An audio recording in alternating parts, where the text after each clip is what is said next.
ఇందులో ఒకే ఒక్క స్థానం అనకాపల్లి ఒకటి పెండింగ్లో పెట్టాం. మిగతాటివన్నీ కూడా ఎంపీ స్థానం పెండింగ్ పెట్టాం. మిగతాటివన్నీ కూడా లిస్ట్ అనౌన్స్ అయినట్టే. ఎప్పుడూ చూడని విధంగా సామాజిక న్యాయము అన్నది మాటల్లోనే కాదు, చేతల్లో కూడా చేసి చూపించాము అని చెప్పి, చూపించగలిగాము దేవుడి దయతో అని కూడా చెప్పడానికి సంతోషపడతా ఉన్నా. ఎందుకనంటే ఏకంగా అసెంబ్లీలో చట్టమే చేశాం. 50% పదవులు ఖచ్చితంగా నా నా నా నా అని సంబోధిస్తూ ఎస్సీలకు, ఎస్టీలకు, బీసీలకు, మైనారిటీలకు ఖచ్చితంగా 50% అమలయ్యేలా ఏకంగా చట్టం చేసిన ప్రభుత్వం మనది. ఇది నామినేషన్ పదవుల్లోనూ, నామినేషన్పై ఇచ్చే కాంట్రాక్టుల్లోనూ చట్టం చేసి అమలు చేస్తూ ఉన్న విషయం. ఈ చట్టం కూడా మనమే అమలు చేశాం. దానిని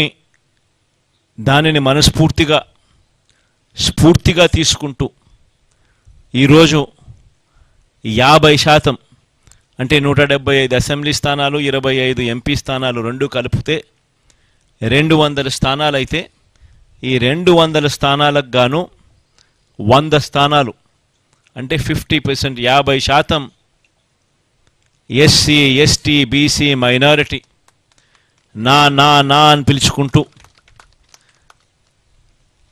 50% సీట్లు ఏకంగా వీరికే ఇవ్వగలగడం ఇది చరిత్రలో, ఆంధ్ర రాష్ట్ర హిస్టరీలో ఎప్పుడూ కూడా కని విని ఎరగని ఘట్టమని కూడా చెప్పడానికి చాలా సంతోషపడతా ఉన్నా. ఈరోజు ఒకసారి గమనించినట్లయితే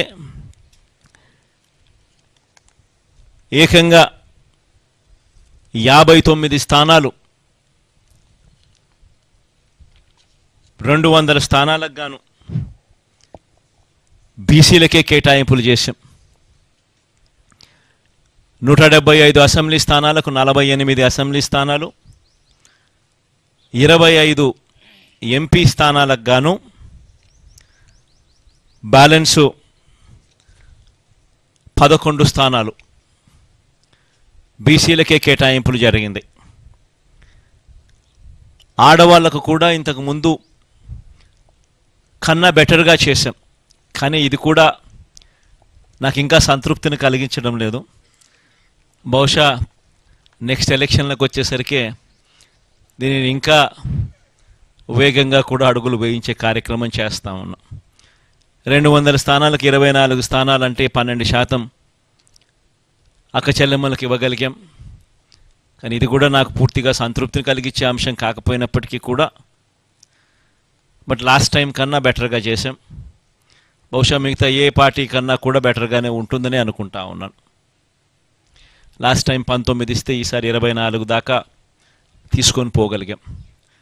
ఇది కూడా ఒక విశేషమనే చెప్పాలి. కానీ నెక్స్ట్ ఎలక్షన్లకు వచ్చేసరికి ఇంకా దీన్ని ఖచ్చితంగా ముందుకు తీసుకొని ఇంకా పెద్ద సంఖ్యలో ఇంకా నెంబర్లు ఇచ్చే కార్యక్రమం ఖచ్చితంగా జరుగుతుందని కూడా చెప్తా ఉన్నా. ఈరోజు మనం రిలీజ్ చేసిన ఈ లిస్టులలో గమనించినట్లయితే ఏకంగా 77% మంది వీళ్ళు ఈ 200 మందిలో ఏకంగా 77% మంది గ్రాడ్యుయేట్స్, ఆ పై చదువులు చదివిన వాళ్ళు. ఎమ్మెల్యేలకు సంబంధించి 175 మంది ఎమ్మెల్యేలకు గాను 75% గ్రాడ్యుయేట్స్, ఆ పై చదువులు చదవగలిగిన వాళ్ళు మనం ఎంపిక చేయగలిగాము అని కూడా చెప్పడానికి కూడా సంతోషపడతా ఉన్నా.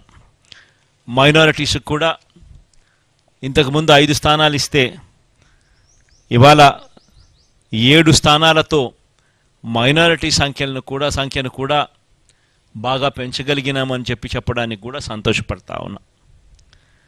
మొత్తం మీద 50% నా అని పిలుచుకుంటూ ఎస్సీ, ఎస్టీ, బీసీ, మైనారిటీలకు ఇవ్వడం అన్నది చరిత్రలో నిలిచిపోయే ఘట్టంగా మరొకసారి చెబుతూ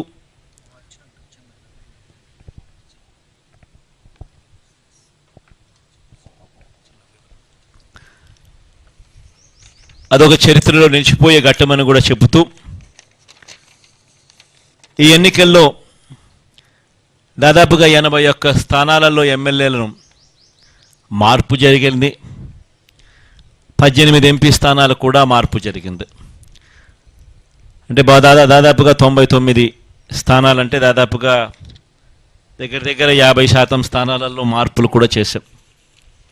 అంటే ఇది కూడా చరిత్రలో ఒక నిలిచిపోయే ఘట్టమే. ఎందుకంటే ఈ స్థాయిలో మార్పులు చేయగలిగిన ధైర్యం బహుశా ఎవరికి ఉండకపోవచ్చేమో. అది కూడా వైఎస్ఆర్ కాంగ్రెస్ పార్టీకి మాత్రమే ఆ ధైర్యం ఉందని కూడా, ప్రజల మీద ఆ మేరకు నమ్మకం ఉందని కూడా చెప్పడానికి కూడా సంతోషపడతా ఉన్నా. కానీ మార్పు కాబడిన వాళ్ళందరికీ కూడా, ఎవరైతే కూడా టికెట్ రాని వాళ్ళు ఎవరైతే ఉంటారో వారందరికీ కూడా మనస్ఫూర్తిగా చెప్తా ఉన్నాను, రాబోయే రోజుల్లో దేవుడి దయతో ప్రజలందరి ఆశీస్సులతో మన ప్రభుత్వం ఏర్పడిన తర్వాత వాళ్ళందరికీ కూడా ఔచితమైన స్థానం ఖచ్చితంగా ఇస్తూ ఏదో ఒక రూపకంలో వాళ్ళందరినీ కూడా దగ్గర తీసుకునే కార్యక్రమం ఖచ్చితంగా జరుగుతుందని కూడా వాళ్ళందరికీ కూడా భరోసా ఇస్తూ ఉన్నాను. కని విని ఎరగని విప్లవాత్మక మార్పులతో ఈ 5 సంవత్సరాల పాలన సాగింది. ఇప్పుడు కూడా ఎవరూ కూడా ఊహించల 2,70,000 కోట్ల రూపాయలు నేరుగా బటన్ నొక్కడం, ఎక్కడా లంచాలు లేకుండా, వివక్ష లేకుండా నేరుగా అక్కచెల్లెమ్మల కుటుంబాల ఖాతాల్లోకి డబ్బులు వెళ్ళిపోవడం రాష్ట్ర చరిత్రలో ఇది ఎప్పుడూ చూడలేదు, ఎప్పుడూ జరగని ఘటం. ఇలా చేయగలుగుతామా? లంచాలు లేకుండా ఇవ్వడం సాధ్యమేనా?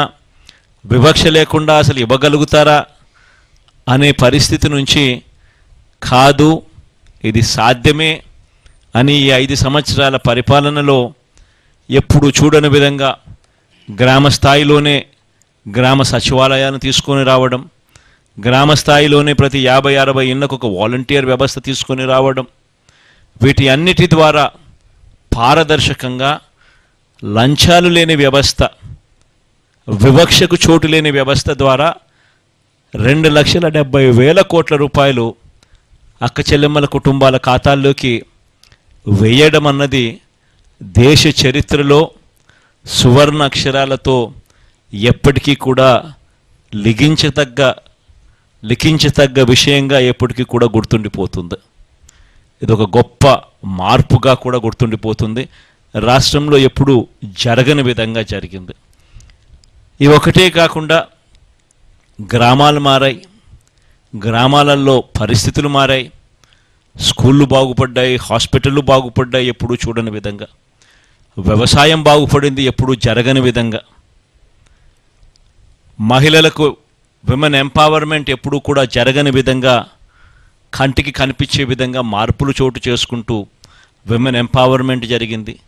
సామాజిక న్యాయం అన్నది మాటలకు కాదు, మొట్టమొదటిసారిగా సాధ్యమే అని చెప్పి చేయించిన ప్రభుత్వం, చేసి చూపించిన ప్రభుత్వంగా ఈరోజు వైఎస్ఆర్ కాంగ్రెస్ పార్టీ ప్రభుత్వం నిలబడగలిగింది అని కూడా చెప్పడానికి గర్వపడతా ఉన్నా.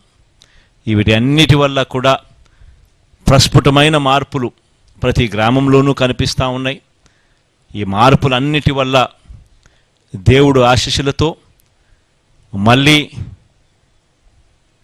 2-3 నెలల్లో మళ్ళీ ఖచ్చితంగా ప్రమాణ స్వీకారం చేస్తాం. సామాజిక న్యాయం అన్నది ఇంకా గొప్ప స్థాయిలోకి తీసుకొని పోయే అడుగులు కూడా వేస్తామని కూడా ఈ సందర్భంగా చెబుతూ అందరితో కూడా సెలవు తీసుకుంటా ఉన్నాను.